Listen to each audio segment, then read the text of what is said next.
was served. Rest in peace, sweet prince. We all hope you get plenty of cheese in heaven.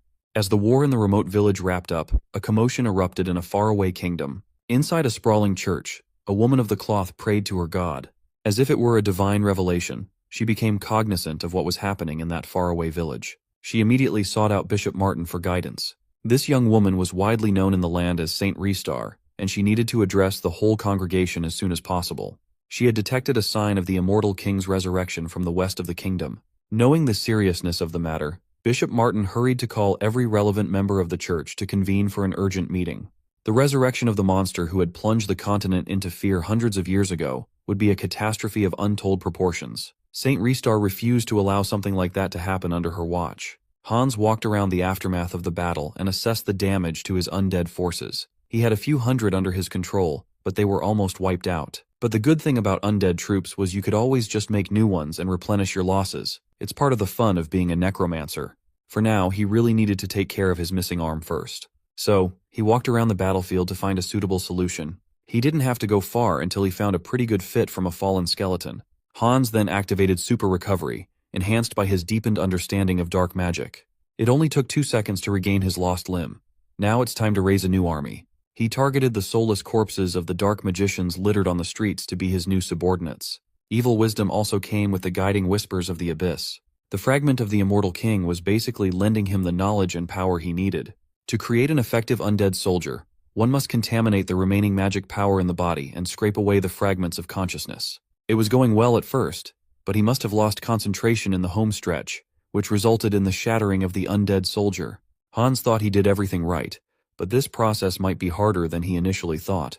Nevertheless, he managed to raise a new army after a few hours. After a few tries of trial and error, he started getting the hang of it and increased his success rate drastically. Now, he needed to figure out what to do with the corpse of Elder Marcos. Maybe he could turn the dead old fart into an undead with an intact soul so he could extract some information. That would have been the best-case scenario, but it might not be possible. Upon closer inspection, it turned out that the Elder of Vow of Defiance did not have a soul. His soul must have been artificially extracted through the magic circle placed on top of his heart.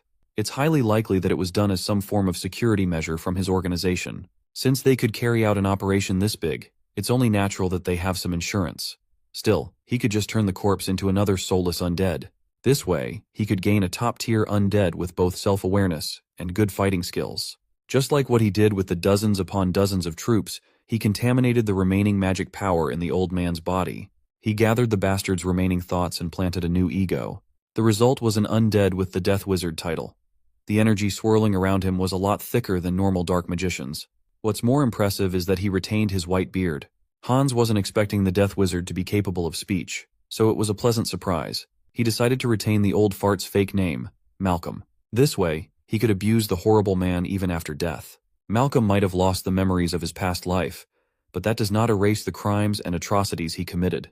He'd be Hans's punching bag from now on. When his name was called, Malcolm seemed to feel fear for his new master. Hans eyed the old fart's spellcasting cane, and the poor Death Wizard trembled in horror. Hans just gained a new decent weapon. He stood before the pile of bones that belonged to the undead villagers. Among them was the zombie villager abused by the grunts.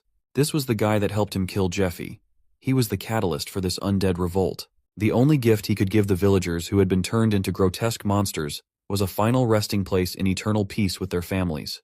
Hans set the village on fire, burning it down along with its unfortunate denizens. While Hans was burning human bones, Han Sung-hyun was cleaning up plate after plate of fried chicken to bone. Curious, he looked up the current price of gold on the market. The village was occupied by warlocks and dark magicians, and they hoarded gold and treasures like crazy.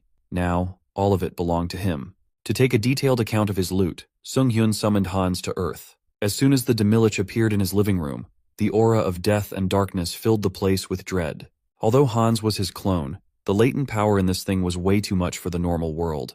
Afraid of what might happen if Hans continued existing on Earth, Sung-hyun canceled the summons. Just from feeling the deathly aura alone, he thought he was going to die. Since he had to summon Hans back to get his loot, perhaps strengthening his unique skill first could be the move.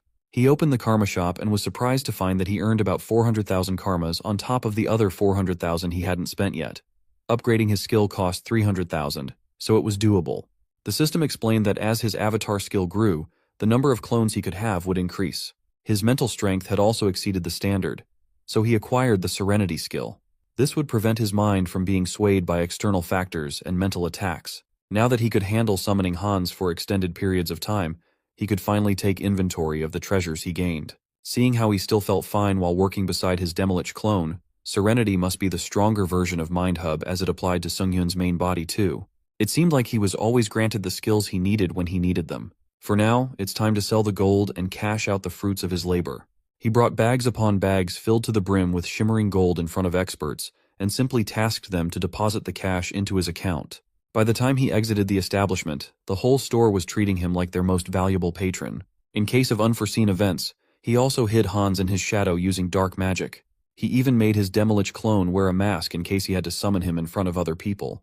Just as he was thinking about his newfound wealth obtained without any problems, the store exploded. A beast came out of the explosion, laughing maniacally.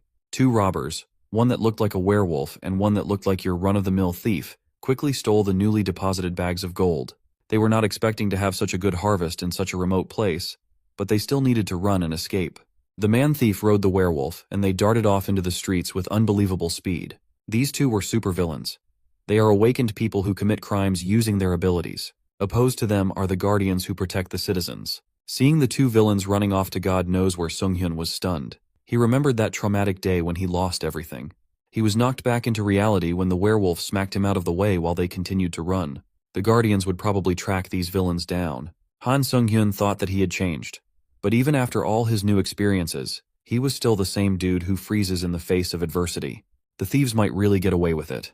Since the guardians take about 3 minutes to respond to crimes, the criminals have plenty of time to hide themselves. All the two needed to do was join someone called Portal, and this would be a perfect crime. The girl named Portal, whom they were supposed to meet at a getaway point, was lying on the floor, motionless. The two thieves tried to wake her up to no avail, and in the dark corners of the getaway point stood a skeleton. Hans walked towards the villains menacingly, emitting an aura of death around his body. The thieves immediately got the vibe that this stranger was not a guardian. Han Sunghyun admitted that he couldn't do anything by himself at the moment. But the immortal mage Demilich named Hans definitely could. Skeleton soldiers dug their way out of the ground, shocking the villains. It was time to teach these people not to mess with overpowered clones. A team of suited-up officers rushed to the villains' getaway point after tracking them down from the robbery. The Guardians of the South Korean Returners Association had a history with the robbers. By history, I mean they'd never been able to catch them. As soon as they arrived at the site, the team leader froze at what he saw. All of the villains lay on the ground, motionless. With the Guardians lacking response time, someone had already fought and defeated the villains and disappeared. It hadn't been long, so the one who did this must still be nearby. The team leader urgently tasked his subordinates to search around for any signs of whoever neutralized the robbers. The one they were looking for, Hans, had already returned to his shadow form, rushing back to Han Sunghyun. Sunghyun resolved the problem without lifting a finger. Overall, today was a refreshing day for him.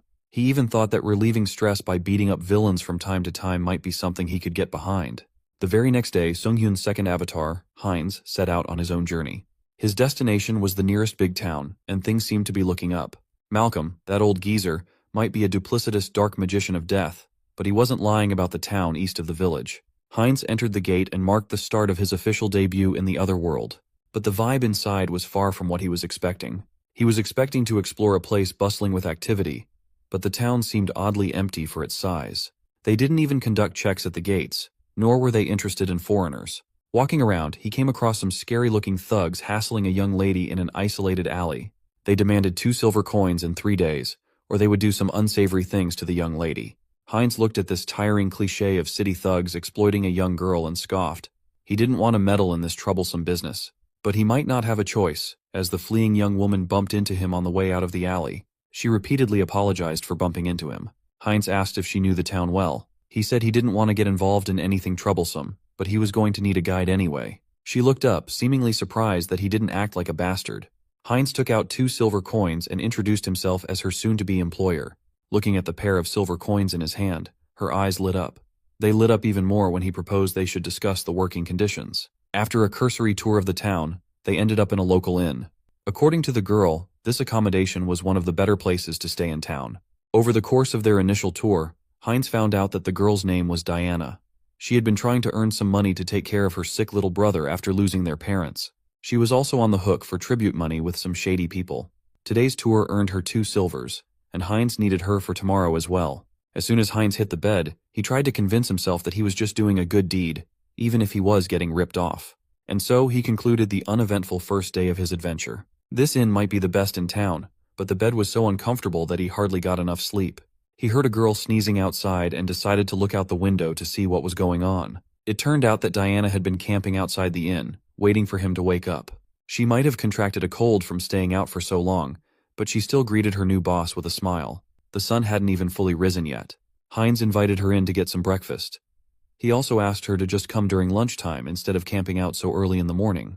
Diana was hardly listening to his words as she was focused on the food on the table. She even eyed the unfinished bread and eggs on his plate, and he let her have it as she looked hungry. Instead of eating the meal right then and there, she actually stored them in her bag. The town's name was Azanthu. It was a small territory on the western side of the Thalia kingdom. It may have looked like an ordinary medieval town, but there was just something slightly off about everything. There was an odd symbol littered all over the place. It looked like a drawing of a monster's fangs. It didn't look like it was drawn with paint, though. Diana explained that these symbols were drawn using blood. That morbid fact didn't bother Heinz too much as he tried to smell if it really was drawn with blood. Diana randomly asked if Heinz had eaten a soup containing venison for dinner last night. She could tell simply by smelling because she had an abnormally good nose. Her sense of smell was so sharp that it could even be considered a special ability. Diana explained that the morbid symbol was the emblem of an organization called Varkalak. They oversaw the roads. Just as she was about to continue sharing more information about Varkalak, Diana stopped in her tracks. She did so because she smelled something familiar from afar. Diana took another whiff of the air and confirmed her suspicion. It was the scent of freshly baked bread, a bread so good that everyone should try it if they happened to be in Azanthu. They had just eaten a moment ago, and this young lady was already hunting for the next food spot. If they hadn't rushed off to the bakery at that time, she would have smelled something entirely different wafting in the air.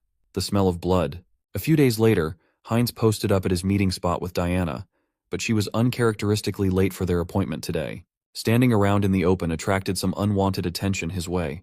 The city thugs he saw on his first day approached him with a proposition to talk. He couldn't be bothered to waste time with these low lives, so he took out a few silver coins to pay them off and get them off his back. Heinz even acted as though he was donating some silver coins to help keep public order, which the city thugs liked. Heinz had already prepared some funds for this type of thing. On the neck of the bald thug was a tattoo of the same symbol littered all over the walls around town. Diana had also warned him not to linger near the back alleys and even advised him to leave the city as soon as possible. The fear she had for the thugs of Varkalak ran deep. As the thugs walked away, Heinz overheard them talking about a kid they'd captured under the boss's orders. Hearing the mention of an abducted kid alarmed Heinz. His mind immediately jumped to the worst-case scenario, thinking they had kidnapped Diana. Heinz promised not to meddle in troublesome business, but he shouted at the thugs to wait up. He knew that when it came to tense situations like this, momentum was important. If it got too dangerous, he could always just cancel the summon at any time. He steeled his resolve and told the thugs he was curious about something. At that moment, Diana showed up, proving his assumption wrong. And now, he had two pissed-off thugs on his ass. They confronted him about his curiosity, their tone veiled with threats. Not wanting to get in trouble with the Varkalak, he offered to give them even more silver coins for the inconvenience. The thugs took advantage of the situation and cleaned his coin pouch out. They took everything. He couldn't help but be irritated at Diana for being late and making him worry. As punishment, she wouldn't be having any free food today. Diana just started tearing up. She was late because her little brother had suddenly disappeared. The little boy had already recovered from his illness and became healthy again thanks to all the food Heinz had given the siblings for free. Now he was gone, and Diana didn't know what to do. Heinz immediately connected the dots. Those Varkalak thugs had just been talking about abducting a kid. It was highly likely they were the culprits. When he asked Diana if Varkalak might be involved, a look of utter terror spread across her face. She started screaming in anguish at the thought of her little brother falling into the hands of Varkalak. Heinz assured her that if those people demanded a ransom, he would shell out the cash. But Diana knew that if they were really the ones behind her little brother's disappearance, Aaron would die. What those criminals wanted wasn't money, but blood. Heinz asked why that would be the case, and Diana finally explained the open secret regarding this town. Azanthu might look like a normal town at first glance, but this place was nothing but a giant food storage for vampires. Speaking of vampires, the monster of the night had just finished feasting on blood. He could smell the pungent scent of dark mana nearby. He wondered if there was an internal conflict involving the fragment of the immortal king. It was a shame he would have to move to harvest a fruit he had been waiting to mature so soon. The vampire of Azanthu, A handsome man with crimson red eyes, sharp fangs, and pale hair and skin had set his eyes on another meal.